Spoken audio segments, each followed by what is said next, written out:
I've been waiting my whole life for this one. Orthopedic surgeon and husband for The View host, Sunny Hostin, has been named in a federal lawsuit alleging insurance fraud. I agree with mostly everything that's been said. I mean, we know that, only about 31% of Americans trust our healthcare system. We have a terrible healthcare system. And, doctors suffer because of big corporations as well. Doctors that want to do good, like my husband, operates on someone even though they don't have insurance.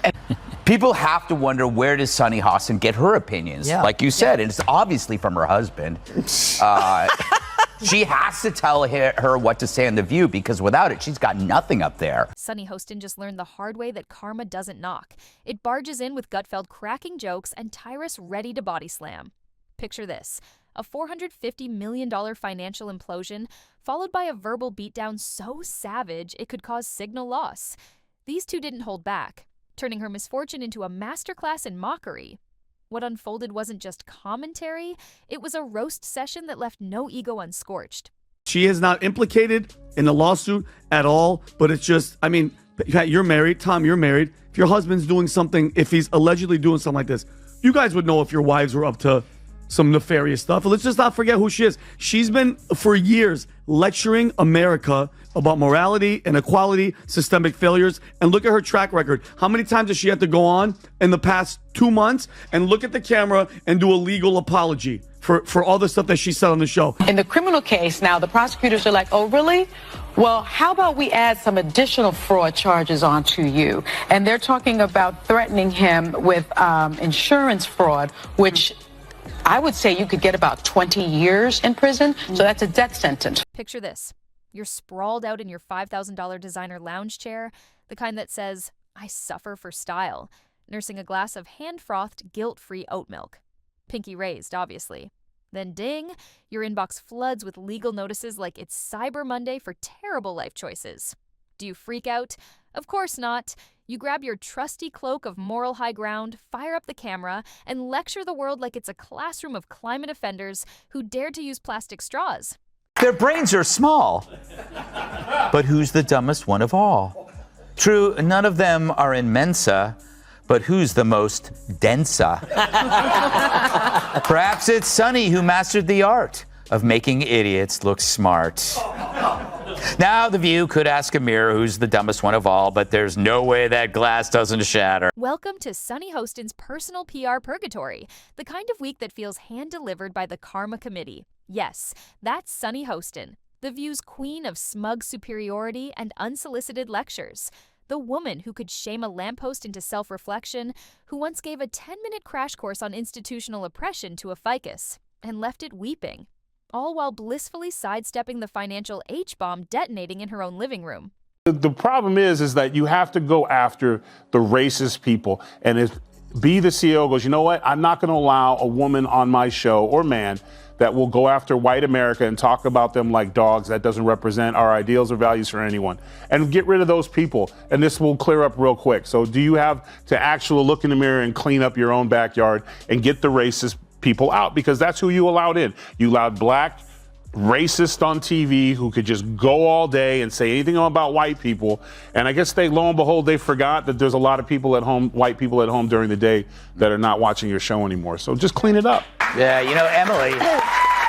Because, as irony would have it, while Sunny was out front trying to shape society and her image, complete with smugness presets and a filter for righteous indignation, her husband was backstage putting on a financial clinic in how not to handle money. We're talking next-level fiscal mismanagement, the kind that turns $450 million into a cautionary tale. So that makes Sunny Hostin, who thinks climate change caused the solar eclipse, the dumbest of them all. Because everyone knows the moon caused the eclipse, which is controlled by The View's gravitational pull. All right, Kat, did you ever see such a group? It's amazing how Joy and Whoopi became the smart ones.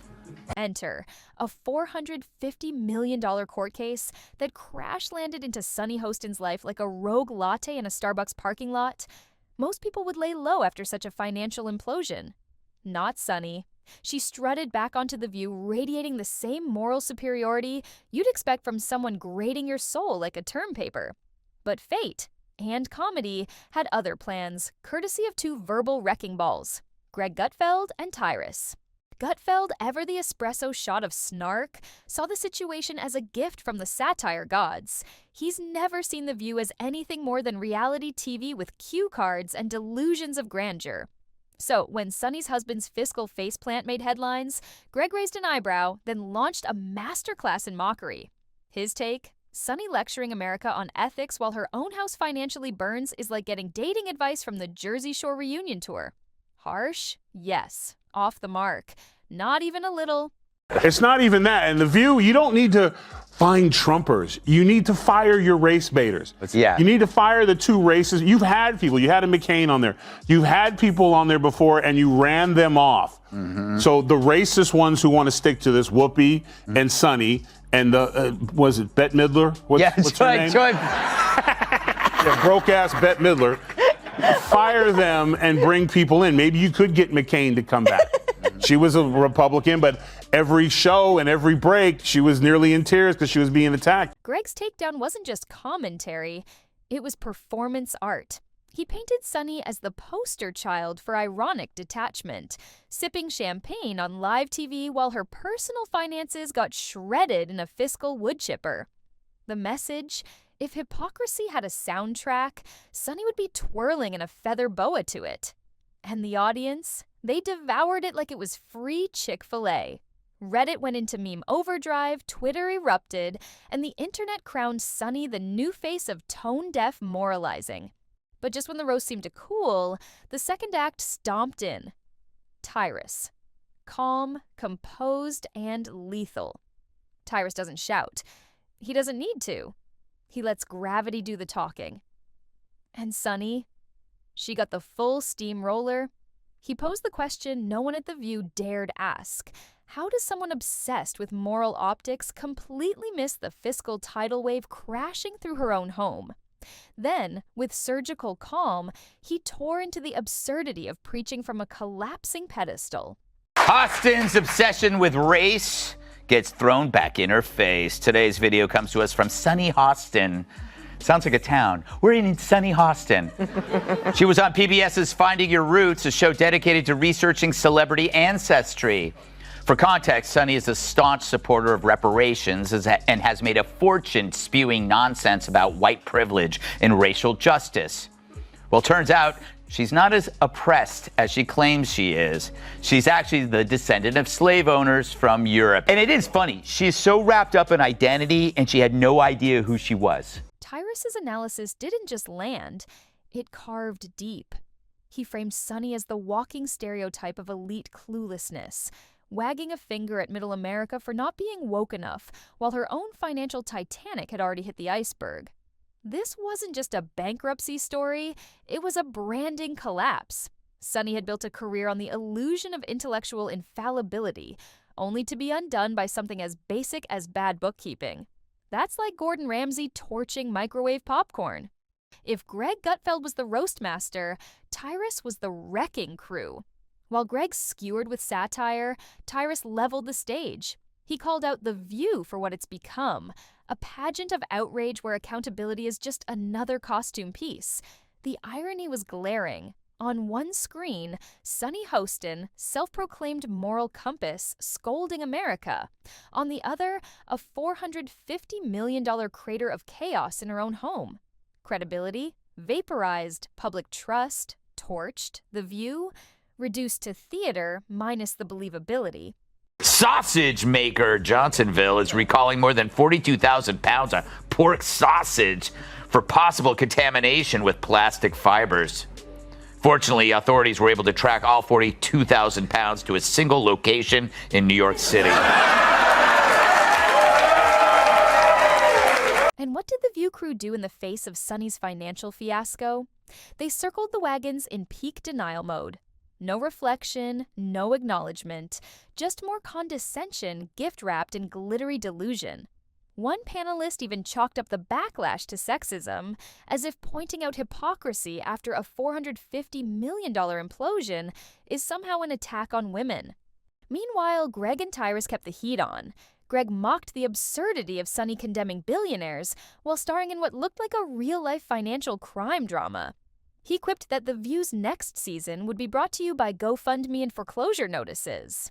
Tyrus didn't miss a beat either, asking, "If you're busy criticizing everyone else's house, maybe don't build yours out of bounce checks and borrowed time." The internet loved it. Clips went viral, memes exploded, and viewers dubbed it the roast of the decade. One meme had Sunny declaring "pay your fair share" next to IRS letters addressed to her own home. Back on set, the laughter rang hollow. The outrage felt rehearsed, and for the first time in a while, the audience began to see it. The emperors of daytime TV might be fresh out of clothes. Sunny gets the game ball. If it wasn't for her, if it wasn't for her asking that question, it might have been a closer election. But when oh no, nothing really comes to mind, I was like, cha-ching. Listen, they're bitter, they're angry, they're entitled. They also should be. This should have been a reset for everyone who pushed lies and misinformation for the last. They called him Hitler, they call these things. America rejected them. And instead of coming back and saying, we lied, they instead are now doubling down. So let her keep doing it, because if she keeps that up, we're going to keep getting the Senate and probably the House and the White House, because people see right through your lies. So keep doing what you're doing. Game ball to Sunny. This wasn't just about Sunny. It was about the entire facade of moral superiority, an illusion propped up by makeup, microphones, and media elitism. The kind of elitism that sneers at its audience while tripping over its own mess. And the irony? It took Greg Gutfeld, a late-night satirist, and Tyrus, a former pro wrestler, to rip the mask off. In the end, Sunny didn't respond with humility. Instead, she doubled down, continuing her lectures and finger-pointing. But something had changed. The sparkle was gone. The armor had cracked. Now, every time she speaks, there's a $450 million elephant tap-dancing across the screen. Greg moved on to his next target, grinning like a cat that just swallowed a canary. Tyrus, always calm, simply returned to his perch, waiting for the next fraud to step into the spotlight. Sunny, she's still on The View, still judging, still performing. But now, every viewer can see the financial subtitles running across the bottom of the screen. This opinion was brought to you by someone whose bank account just rage quit. And that, my friends, is the real punchline. Because when your personal life is held together with duct tape and delusion, the best thing to do is jump on national television and pretend you're the next Aristotle, with a blowout. And that's where Greg Gutfeld and Tyrus come in, not with gentle critiques, but with full-blown comedic napalm. She had to tell the audience that she tips big because even she knows she sounds insufferable. Hey, I'm an but at least I tip. This dame probably virtue signals on the toilet. But that's not the point here. While everybody else was trying to figure out how to survive as the government told us that breathing in public could kill us, Sunny was lolling around in her big house clicking on pictures of arugula while mixing Cocoa Puffs into her Haagen-Dazs. Oh, the oppression. I wonder if she wiped down the groceries herself or had her maid do it. She tips her too. They didn't just call Sunny out, they performed a televised autopsy on the elite media class. Scalpel in one hand, sarcasm in the other. This wasn't just about Sunny's husband fumbling $450 million like he was trying to speedrun bankruptcy on expert mode. It was about the larger absurdity of the moralizing media elite, the ones who sit in their Manhattan high-rises telling average Americans how to live while their own backyards are burning and filled with lawsuits. Greg Gutfeld, whose smirk has more bite than most people's resumes, knew exactly what this moment symbolized. It wasn't just schadenfreude, it was a clarifying x-ray of hypocrisy with a punchline. Tyrus, meanwhile, treated the whole saga like an improv set, asking, what if privilege met delusion and forgot to hire a lawyer? They weren't just mocking Sunny. They were calling out a whole genre of TV, professional finger-wagging, the sacred tradition where panelists moralize Monday through Friday and scramble to cover up their messes by Saturday. It's as if every week is an episode of Do As I Say, Not As My Financial Records Indicate. Because let's be honest, Sunny isn't the only media darling playing Monopoly with real cash and losing. She's just the latest head on the guillotine of public opinion. Calls her a 10.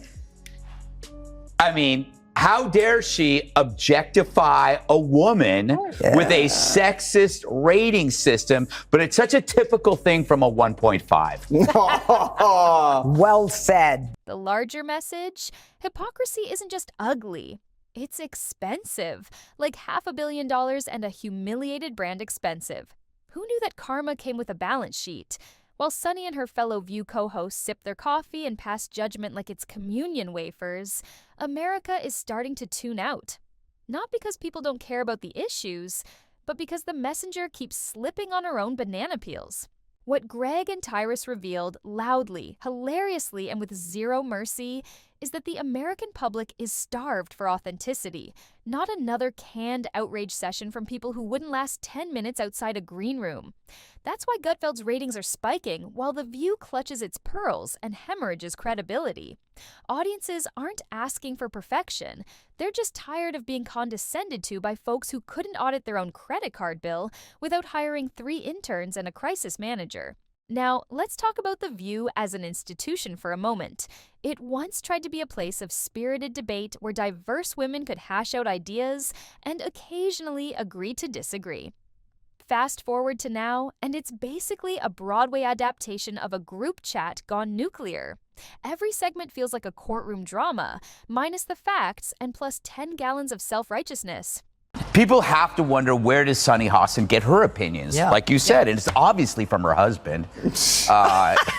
She has to tell her what to say in The View, because without it, she's got nothing up there. She's not very bright. But the problem with her is that she went full racist. She injected skin color into a fairly generic behavior seen in all spouses, regardless of skin color. People marry, they listen to each other, they have something in common with them, they share their political views. She just didn't want to upset her husband by saying her husband makes her do everything, and then she'd have to accuse him of being a racist. Because if he told her that this is what white women do, then he's a racist. You see? So when Greg and Tyrus took their shots, they weren't just attacking a person. They were skewering the entire performance. The robes of objectivity are off. The script is transparent. And if Sunny is going to play the high priestess of progressive piety, then maybe, just maybe, her congregation should know she's praying from inside a court deposition. Now, let's recap the damage like it's a sports highlight reel. $450 million either vanished, exploded, or got stuffed into a flaming portfolio of bad decisions. Sunny's reputation took a nosedive steeper than daytime TV ratings after Judge Judy left. Meanwhile, Greg and Tyrus, laughing like cartoon villains in a rooftop jacuzzi made of Nielsen numbers, didn't just roast Sunny. They slow-cooked her brand with barbecue sauce made of irony and well-deserved mockery. So, here we are, watching the fallout in real time, while The View scrambles to spin this disaster into a teachable moment. But if Sunny's financial advice comes free with every meltdown, is it still overpriced? It's the question for every viewer who once took her seriously and is now rethinking life choices over microwaved popcorn. Where does The View go from here?